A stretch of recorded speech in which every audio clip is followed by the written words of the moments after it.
Hey, Gwilym, do you know you're not a great James Bond fan, are you? I know a little James Bond lore. Have you watched Never Say Never, or whatever it is? Well, something like that, isn't it? Never Say Never say Never never Again. again. Never Say Never Again. Re- Yeah, Remake, unlicensed remake of Thunderball. yeah. So the podcast gets a bit like that, doesn't it? Because we said on the last podcast that would be our last one for the season. And then we get a big hitter come along, and we think, no, we've got to get one more in this season. We have, I think, 3 times now said this is the last one in the series. This is the last one in the series, and we are ending on a high, of course, which we're going to come to.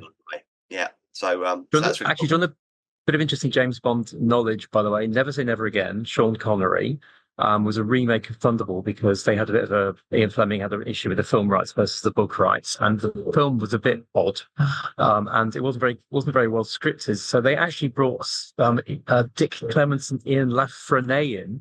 Oh, they're that's Army. No, Porridge. Porridge. So they actually reused a joke from a Ronnie Barker joke from Porridge is reused in Never Say Never Again. So we know our guest is on this podcast, and poor David sat there thinking, what on earth are they talking about? Yeah, well, it's a very obscure British but brilliant British comedy. But the writers, there's a scene in Never Say Never Again where Sean Connery has to go and visit a doctor, and the doctor says, I need you to fill this sample bottle. And Sean Connery says, what, from here? And that's actually a joke from Porridge. So there you go. Fact of the day. So I do know about James Bond. Oh, yeah. You do know James Bond. I'm so glad I said that. I just wanted to get some kind of reference into never saying never again about it being the last one on the podcast. I didn't actually know that you were a true James Bond buff. So I've learned something today. Time. And I only in the series. We are doing more podcasts. We are doing more podcasts. Yes, it's just the last one of the series for the summer. And then we're going to have a little break for a few weeks, aren't we? And then we'll start again in the autumn. So shall we get our guest on? Would that be a good place to go next?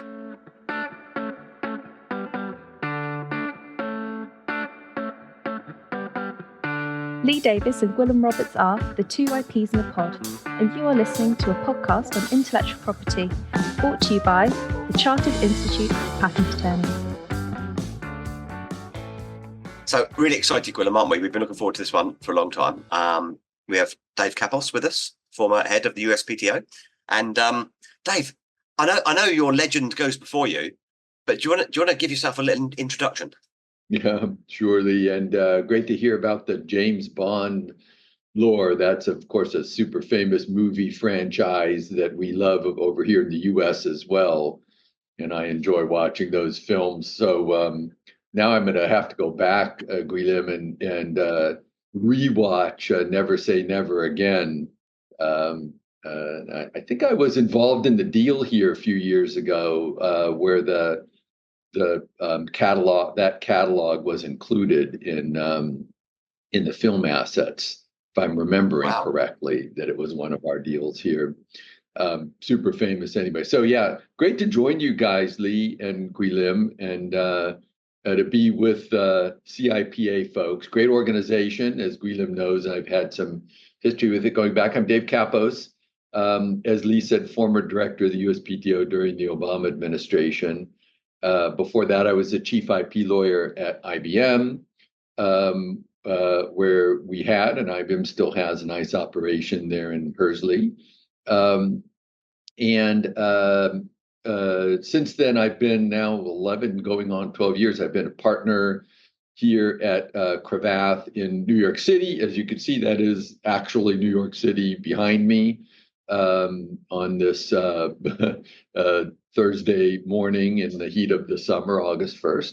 And it's a pleasure to join you. No, it's really great to have you on. Thank you so much for joining us. So, Gwilym, where do you want to start? Have you got like a really pressing question for Dave? I'm a big fan of starting at the beginning. So, Dave, obviously you came out, I think it was through IBM prior to the US Commissioner role. That's right, isn't it? Yeah. So just talk us through what you did there and what you're up to, because I think that's a pretty impressive start. Yeah, I'm sorry I missed that, Gwilym. The here at Cravath, or what I'm doing, generally outside. No, the IBM story. So what you were up to there? Oh yeah, well, at the time, things have changed a lot, of course, but IBM was perennially the chief patent holder, and making over $1 billion a year in licensing. So, that was quite a far-ranging job running both the IP portfolio, a spend of several $100 million a year at several hundred people all across the globe, and the licensing works. I mean, it's great. I obviously can't speak to IBM now, but I could say when I worked there, it was absolutely a great company. I could have spent the rest of my career there had it not been for the being asked to go and serve in the administration. And the one other thing, we should come back to this, IBM in those days was making key innovations in what we now know to be generative AI. We didn't call it that then, but when the IBM Deep Blue computer beat the Jeopardy champion, that was a closed generative AI system that did it. So the company, researched in that area, and I think still does, for generations, breaking barriers and what we now are seeing unfold before us. That quantum computing comes to mind as well, that we're starting to see explode on the scene, and maybe we'll get to talk about that during the podcast. I actually read, is it Louis Gerstner, was CEO there at one point, and he's written quite a good book about how he handled IBM, and because IBM ran everything in the 50s, 60s, 70s, 80s. It had a bit of a jitter, and he came along and kind of worked out where it should be and everything. It's an amazing story. Yeah, Lou was the CEO and my boss when I sort of was coming up through the ranks in IBM. And the book he wrote, I think it was called Making Elephants Dance, something like that. And I've read it. It is a great book about a terrific, authentic turnaround. The company, it's publicized in the book, I think, was within weeks of literally not being able to make payroll, literally running out of cash. This is a company with 500,000 employees, right? And Lou came in and, in the space of his tenure as CEO, totally turned the place around. And then Sam Palmisano, who was my boss when I was the chief IP lawyer there and is still a good friend and collaborator. I now sit on the board of his nonprofit, the Center for Global Enterprise, was again, a fantastic leader who had the foresight and the courage to see things coming, like the commoditization of PCs and hard drive storage and retail store solutions. And so did, and the increasing importance and prevalence of services in the IT industry. And so it was Sam who orchestrated, really important M&A deals that reshaped the company and enabled it to stay very profitable for another, 15, 20 years. But actually, we'll move on from IBM in a sec, but having read that book, I'm way more interested in it than I was previously. Lee, it's a brilliant book on strategy, actually. It really is interesting what he did. And I'm a big science fiction fan. If you kind of read any science fiction book in the 60s about a future dystopia, they always find a dusty computer or it's a printer roll with IBM printed on it. And you realize just how absolutely prevalent it was in every area of life at one point. It's incredible. And of course, they're a powerhouse now as well, as you say, moving into new areas. Yeah, remember the Space Odyssey movie, right? HAL was IBM, each letter shifted by one, right? Yeah, I'd heard that. Love it. And then, I mean, just doing the history, because you've got an interesting story. As you say, you kind of you moved to the government side. Was that you reaching out, or was it you reached out to? How did that happen? What why the move? That was definitely all incoming. I had no ambitions or really interest in leaving. I thought, the best job in the world, chief IP lawyer of the biggest IP holder.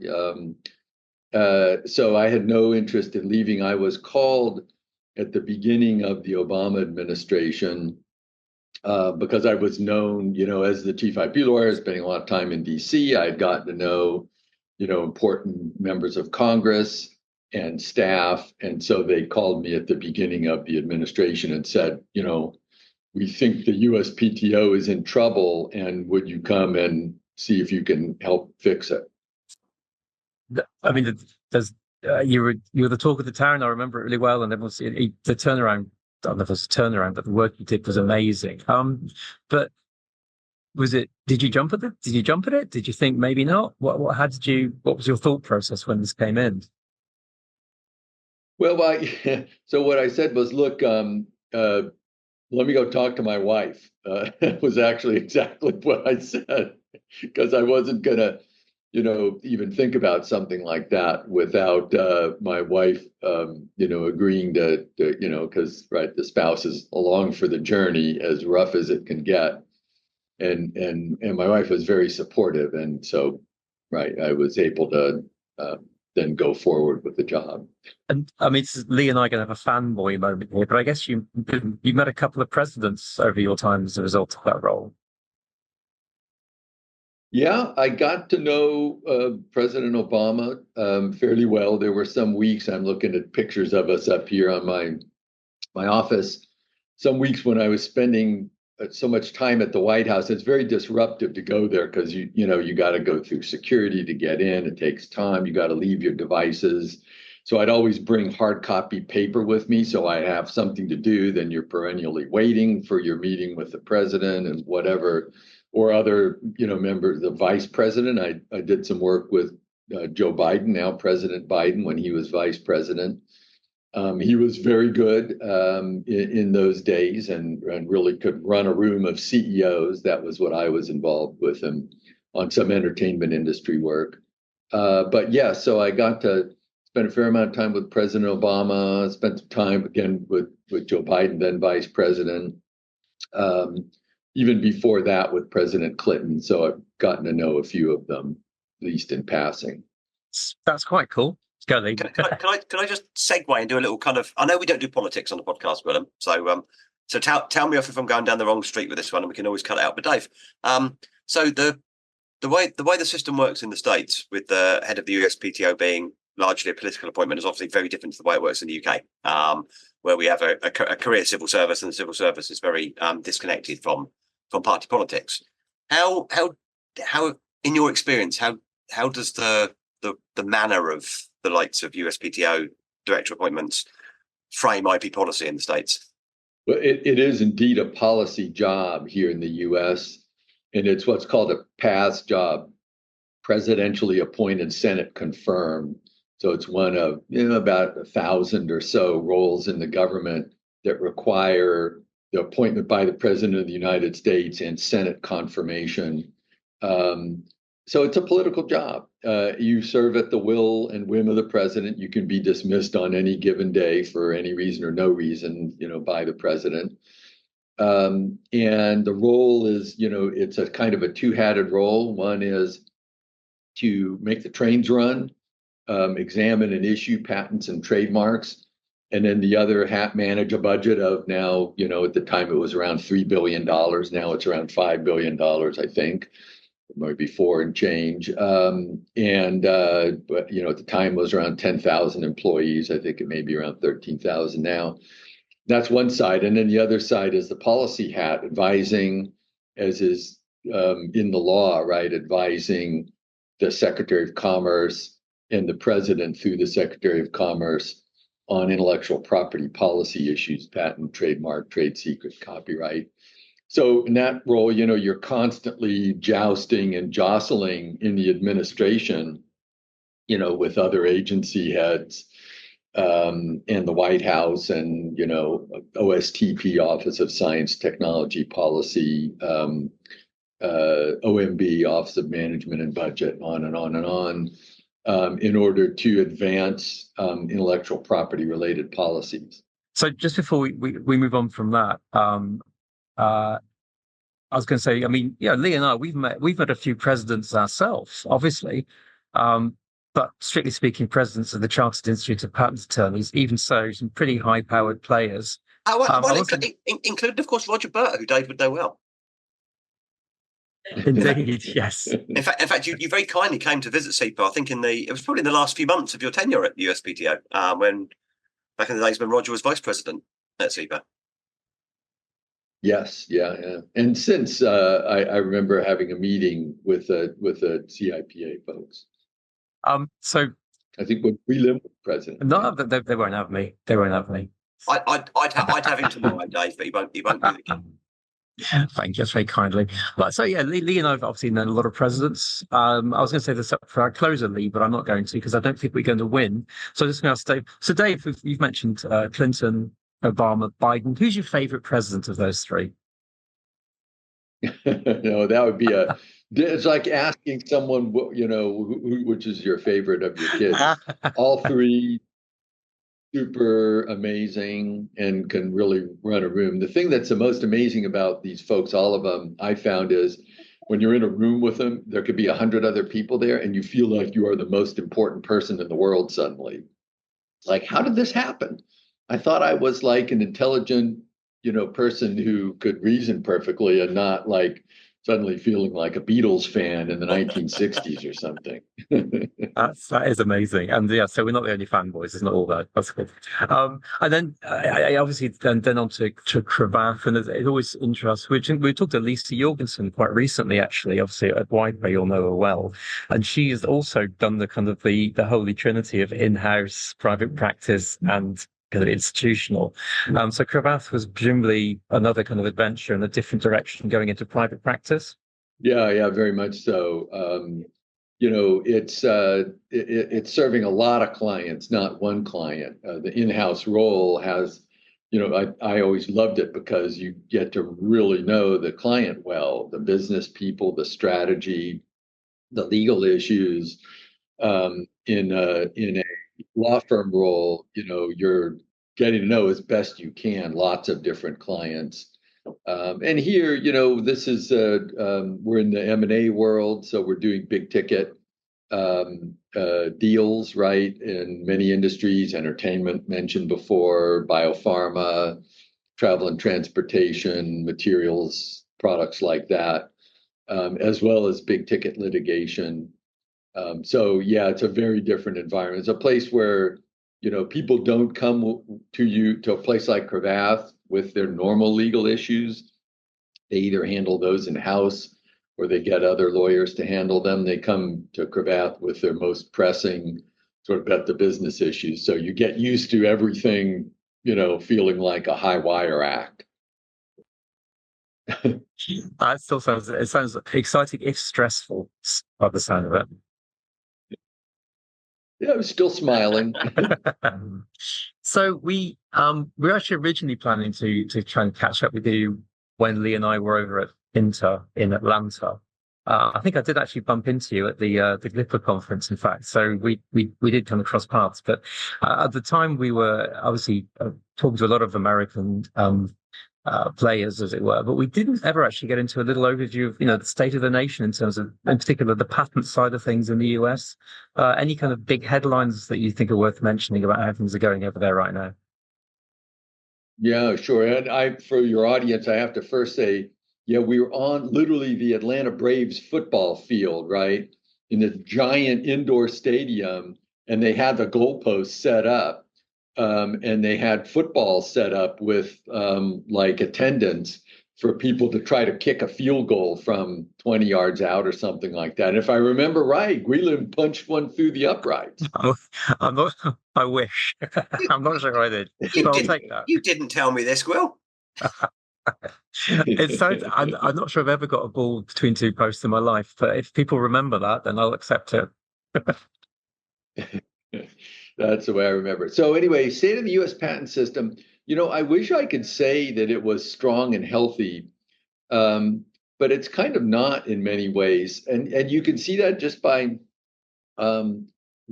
reviewing very briefly the legislation that's pending to try and fix it. So just the other day, a new bill was introduced in Congress called the Restore Act. That would roll back the eBay injunction decision that has effectively eliminated injunctive relief for patent infringement. You have it in the UK. Your courts are brilliant at issuing injunctions. Of course, Germany, you get injunctions readily once a patent is found to be valid and infringed. Unfortunately, in the US, post of eBay, you almost never get an injunction anymore, even once a patent is found to be valid and infringed, even if you're a manufacturer enforcing against a competitor. So the Restore Act fixed that. We also have pending the Patent Eligibility Restoration Act, PIRA, which would unwind our terrible state of patent eligibility under our Section 101 that's created so much chaos and confusion. We also have pending the Prevail Act, a lot of acronyms here.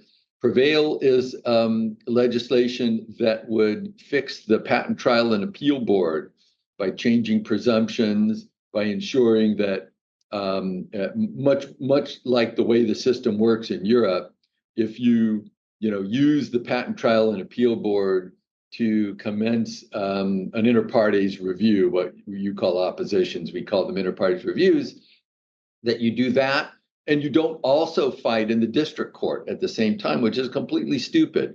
And we didn't intend for the AIA to create that world, but it has created that world, so we need to fix it. So anyway, Gwilym, answer to your question is things aren't great, and we've got legislation pending to fix them. We just need to get those bills through. Yeah, because I've heard lots of US attorneys actually just kind of saying that the US has become a little bit anti-patent. It's no injunctions, very easy to attack and knock them out. So it's interesting to hear there's a rebalancing of it. Presumably, this kind of legislation is quite difficult to get through. There's a political angle to it. There's a legislative process to go through. So, what's the timescales? What the prospects of these things happening? Yeah, well, PIRA and Prevail have been around for a while, so they've had a hearing in front of Senate Judiciary IP subcommittee. I actually testified at that, or the PIRA hearing anyway, and they're. We're hoping they'll get calendared for markup in the Senate Judiciary Committee. We've been trying to get that done since May. The next chance now is going to be September, but the legislative calendar is a very, very narrow one right now because of the presidential and congressional elections coming up in the fall. So it may be, and just be candid, I'd say it's likely that those bills could get extended into 2025. They'll have to be reintroduced, but they likely will be for further legislative consideration then. Like I said about Restore, it was just introduced earlier this week, so it has not yet had a hearing, so it's like a little ways further off. But I hope that we'll get progress and action and maybe even enactment of one or two or maybe all three of those bills by 2025. I mean, that is interesting and good to hear, because I think one of the things we've been hearing over here is partly perhaps because of this perception that within the US isn't necessarily the best place to enforce right now. It's been shifting the landscape a little bit to make the new European UPC potentially a starting point for a kind of a global litigation program. Is that something that you've been advising, or how are you seeing that balance? Yeah. Yes, it's a great point, Gwilym, and absolutely. I'm advising, in fact, helped put together a program with a German firm that we work with a lot here in New York on the UPC late last year, I think it was, after 6 months. We've been doing updates after the first year. I'm really super pleased to see the traction the UPC is getting, gradual, but continuous improvement and uptake in cases and issuing decisions. And so I'm very actively telling clients, you ought to be thinking about the UPC to enforce your IP rights. Now, are you finding that clients are comfortable with it some people might say slightly confusing array of different authorities and rights within the European system? Or do you find you can navigate through and take them through it fairly clearly? I think I would say it's complicated, right? And clients have to get used to it, but they are. And there's always a bit of caution and reluctance to be the first to jump in, but that's done now because others have jumped in, and we're starting to see a track record, and a good one, build up. And so I feel like, yes, it's complicated. Yes, it takes some explaining. We're able to do some of it over here, and then we get, firms in the UK or in continental Europe involved to take it to the next level if clients are seriously interested, folks who are actually licensed to practice there. But it's explainable, and I think clients are getting more comfortable that if you designate your patents, you can then enforce them, and it's a great chord. Interestingly, before we started recording proper, you're actually asking about one of the developments which you can touch on actually, which is where the EU IPO, which is the EU kind of intellectual property organization, is fitting in on the patent landscape, given that we have, of course, also the European Patent Office, which for less kind of IP savvy people gives European patents, but is not a European Union organization. It kind of predates the modern form. So we have this slight conflict. But yeah, Dave, you were expressing slight confusion, as it were, about why the EU IPO is stepping in on standards essential patents. How's that being viewed over there?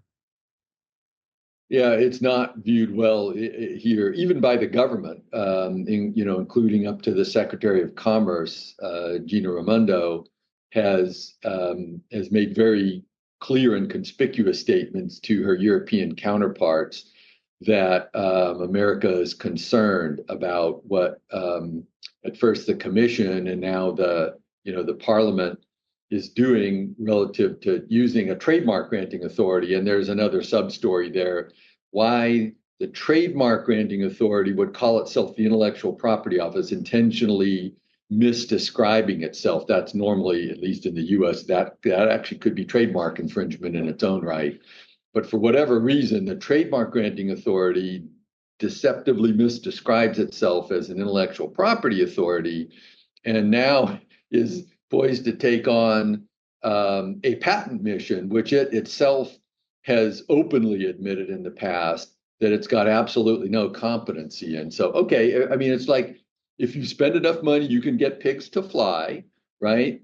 You just have to pour enough money into it, and if you spend enough money, you can build up a competency in an agency that by its own admission lacks any such competency. But that really is, in my mind, not the big picture. The big picture is, why do we have bureaucrats anywhere in Europe, in the US, anywhere, substituting their judgment for the marketplace? Standard essential patent licensing happens every single day. I did it for a living for many years, so I know exactly how it works, both as licensor and as licensee. There's very little litigation going on writ large. From time to time, the advocates have, I think, intentionally used terms like patent wars when they themselves have created the patent wars. And Gwilym, I'll give you another film metaphor. You might have seen a long time ago the old Clint Eastwood film For a Few Dollars More, where he plays a Western gunslinger who stokes a war between two rival families by going to each one in series and saying, I can help you get at the other guys if you just pay me more money. And then going to the other guys and saying, I can help you get at the first guys if you just pay me more money for a few dollars more. Well, that's what's going on with those who say there are patent wars. It's the folks who are filing the patent infringement lawsuits then who say, oh my God, there's a patent war going on, without saying, well, yeah, there is, because I started it. So setting that aside, there really is very little litigation in the SEP area. Even the Commission's own commissioned sponsored study found that, but yet they go ahead anyway and create this new weird undertaking to derail enforcement and give it, by the way, back to the UPC, an advance vote of no confidence in this brand new brilliant court that's been set up to decide SEP disputes, among others.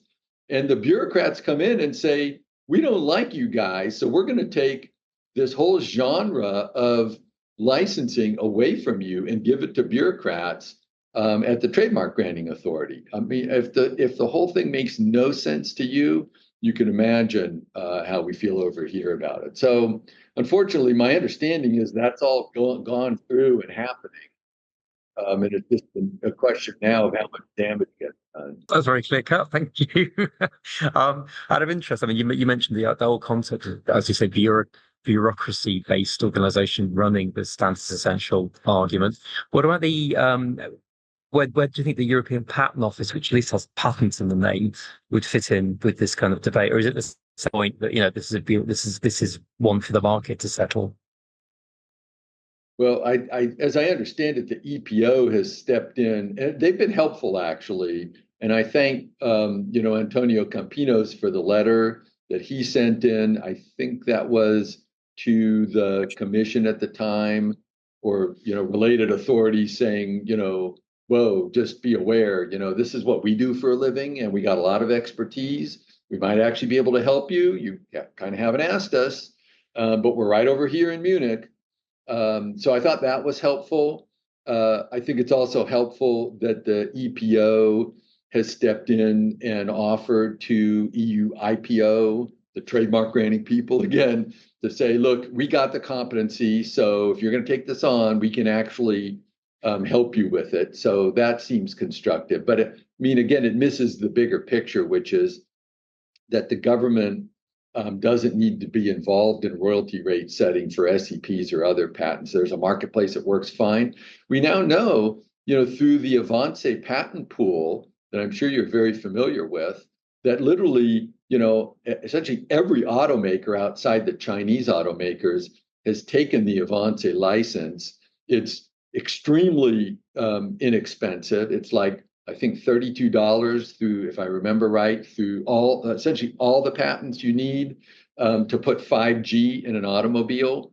One-time payment, and I recently bought a new fancy automobile that's just got 4G in it. And I find out I'm paying about that much every month for my fancy automobile's connectivity, right? So that it can, tell me what the speed limit is as I'm driving along on the road, and provide me with all kinds of other useful information. So, for less than the price of washing your car once, and about what I'm paying each month for probably what'll be the 10-year life of my vehicle for connectivity, the automakers get access to the entire stack of patents that's required. It's like the deal of the century for them. No wonder they all took the license and they love it. So I find the whole situation extremely confusing, and it's the kind of thing where you just know there's another agenda at play because it doesn't make sense, the agenda that's been described. It is. Often when people talk to me in broad terms about, does the IP system work? Like, where can we show it working well? One of the examples I tend to give is, in broad terms, the standards essential system, because it is what underpins the global interoperability, et cetera, et cetera, et cetera. I can phone a phone anywhere else in the world, it just works. And that's because everyone subscribes to the same technology, inputs, and pays in by the kind of the royalties, etc. One of the issues I think that comes up is the kind of the arbitrage opportunities, because we have a global, let's say, telecom system. We do not have a global legal system. Do you think that's part of the problem? Is that you mentioned again in the run-up, people have been Tesla hoping the UK court will set a global rate. UK court saying, "Yeah, I'm not too sure we actually do that." How do you solve that problem when it does come to litigation? It's a great question, Gwilym. So, courts setting global royalty rates for SEPs generally, or now for pools, right, is a very vexing problem. And the Chinese courts are showing a very strong propensity for wanting to get into that game and using it as a vehicle to drive royalty rates down to the advantage of Chinese national champions in the auto industry, in the telecommunications industry, et cetera. So it's a very dangerous game to get into. But the good news is that we now know from the Avance patent pool that courts don't need to get into that game because these pools work, right? And Vivance is not the only one that works. They work when they're designed right, and there's some issues with designing them right, some things that can go wrong and things that need to be navigated. But I think that's what's going on in that Tesla case that came out in the UK recently, where, going back to Unwired Planet, the UK court did its very best job. And and again, people say it set a global royalty rate. It didn't do that. It said, look, we're going to issue an injunction in the UK over the UK patents unless you folks can come together and agree on a royalty rate. And all the extant evidence shows that the market for patent licensing in this area is to grant global licenses. So go figure that out, or you're going to have an injunction in the the UK over UK patents. The UK court, to my knowledge, reading it as an American lawyer, did not try to say we're going to exercise jurisdiction over Chinese patents or over US patents. It only found over UK patents. All right, so set that aside. That's the Unwired Planet decision, which has been read, to say that a single court can grant a global royalty rate. And that's the decision that the Chinese courts have been latching on to say, well, if the UK can do it, why can't we do it in China? We're going to set a global royalty rate, and we're going to do it in a way that advantages Chinese companies. And so here we are. The Tesla decision now is the first case where you've got a pool and you've got a licensee, not a licensor, saying we're willing to live with a global royalty rate, but the licensee saying we want the UK court to set a global royalty rate for us. And the UK court decision, as I read it, says, time out, we're done. We're not doing this anymore. This is a licensee and it's a pool. The pool administrator has no authority over the pool licensors, the patent holders, and the UK court is absolutely the wrong place to get a licensee, but actually an American company, Tesla, coming in and saying we want you to grant a global royalty rate for us in the UK court. Over a licensor, which I think was an American company also. So I view that case, Gwilym, as a watershed moment in that the UK court is wisely saying, we don't need to be involved in this. These pools work fine. Courts don't need, there are some things courts are not really great at doing. And having judges having the humility to recognize that and to exercise a view of comedy where they do not overextend their laws over the property of other countries, like patents issued in other countries. Really smart and mature of the UK court, and I think it repositions from Unwired Planet in view of intervening history. We now know these pools work. We now know SEP licensing works. Let the market work. Courts don't need to get involved. Beyond deciding disputes about patents issued in their country and giving remedies in their country, perfectly fine if the Chinese courts or US courts or whatever want to do that. But let the pools work. We have learned that they do. Thank you. And yeah, Lord Justice Burse is a good friend of the podcast, and obviously he was pivotal in that decision. And fantastic lawmaker, brilliant judge. Yeah, great lawmaker, and basically you guys have great. We are lucky. And I think his position absolutely was that. So this is all I can. This is as far as it goes. But I have to apply the law that I've got in front of me, to the facts I have in front of me. It's definitely been misrepresented as a land grab, whereas actually it's a very common sense thing. This is a bigger problem than the UK courts. All I can do is tell you what the situation is here. So it's good to hear that it's being viewed in that spirit, although being misused possibly in certain places. But Dave, I've been dominating. I know Lee is itching to take over. So I don't know if itching is quite the word, because I've just been sat here learning, and I've been learning loads. So Dave, I'm going to try and do a neat little segue now. I don't know if this is going to work, but let me try and work it. We've talked a little bit about the EU positioning around this, and of course it's not just on SEPs. There's also moves around SPCs, and also there's moves around the EU trying to express some kind of leverage over the EPO when it comes to sanctions, for example, the Russian sanctions. So the EU's been doing a lot around patents all of a sudden, but it's not just pro-patent stuff we're hearing. We're hearing a lot of anti-patent stuff, not necessarily within the Commission itself, but around the Commission, coming out of discussions around vaccine waiver. If we go back to the pandemic, what's the position like in the States? Do you get a lot of anti-patent rhetoric there? Tremendous. It's a huge problem. So, we're fighting right now, tooth and nail, actually, and they're valiant warriors in DC and beyond. Even today, this morning, I'm getting emails. For decades, going back 40 years, we've had a law called the Bayh-Dole Act. It was passed in 1980, and it was heralded as perhaps the most important commercial legislation of the entire 20th century. It's been credited with creating trillions of dollars of economic opportunity and millions of jobs in the US, and it's been copied by many other countries. I remember when I was stationed in Japan, when I was at IBM, I helped explain and advocate in favor of what became the Japanese Bayh-Dole Act.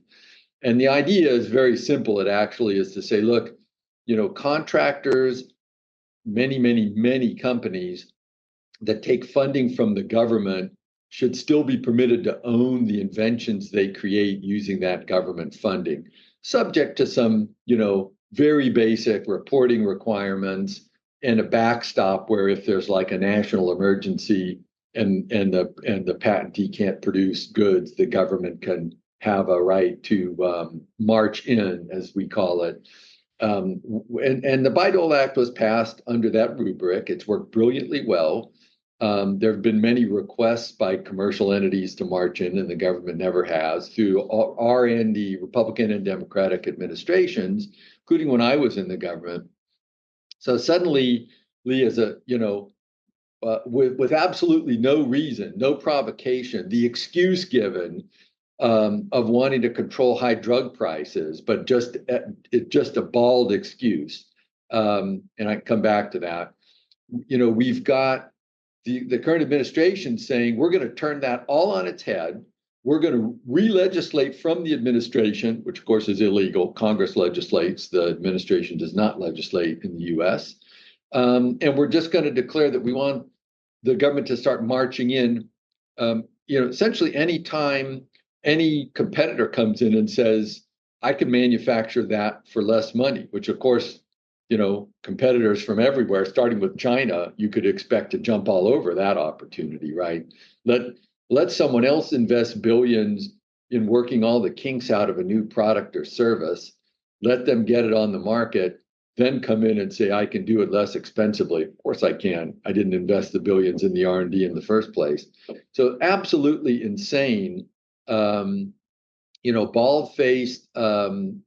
grab and overruling of legislation. And we're fighting that in the US right now, that the guidelines or policy statement that the government was supposed to issue from the administration was supposed to come out in June, if I remember right, and it didn't.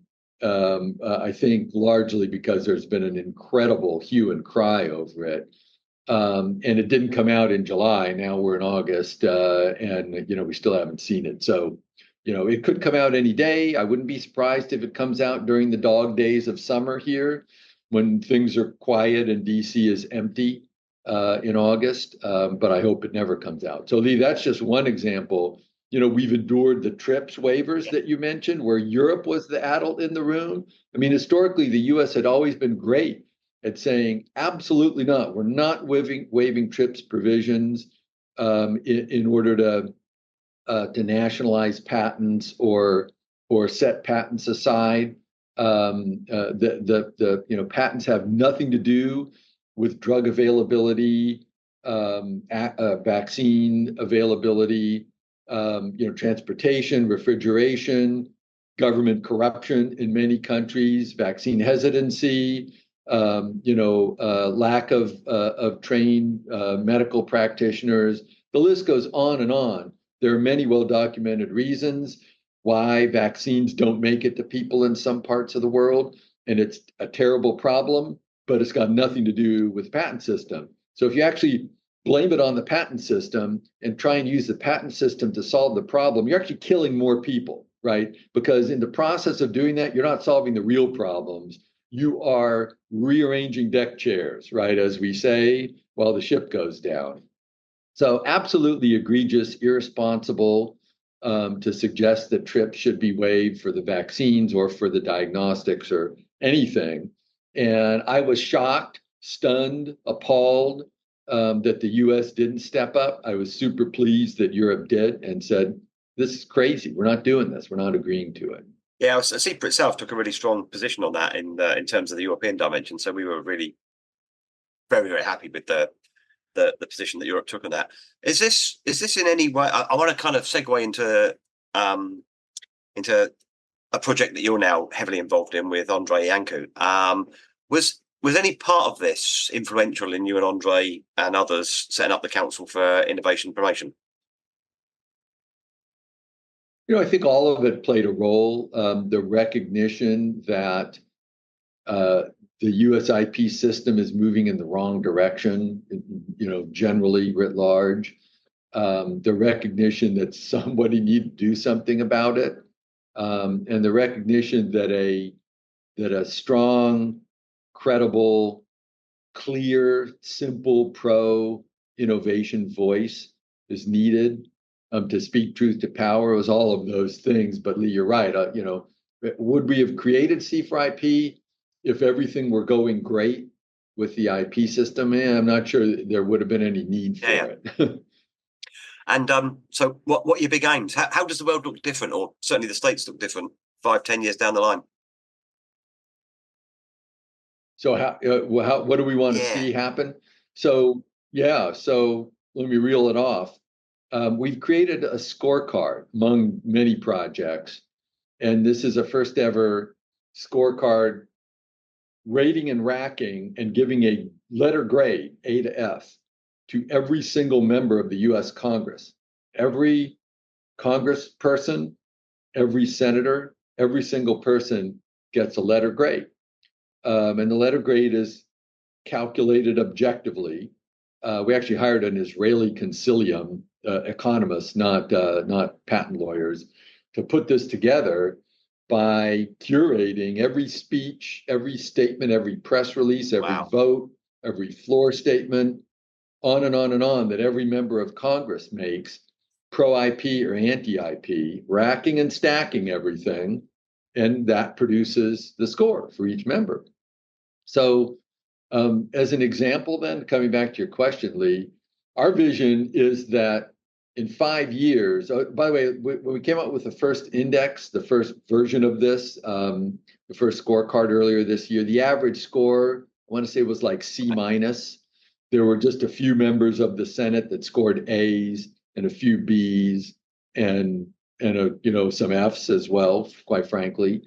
And so it's out there. It's very transparent, and you can find the scorecard at the website c4ip.org. And it's one of those read it and weep kind of things. Our vision is that every member of Congress, it'll be asking a little much to say we want every member to have an A, but I would tell you our vision is we could get every member up to a B level, at least a B level. That would be great. That's number one. Number two, so one of the things that's a huge theme for us in C4IP is that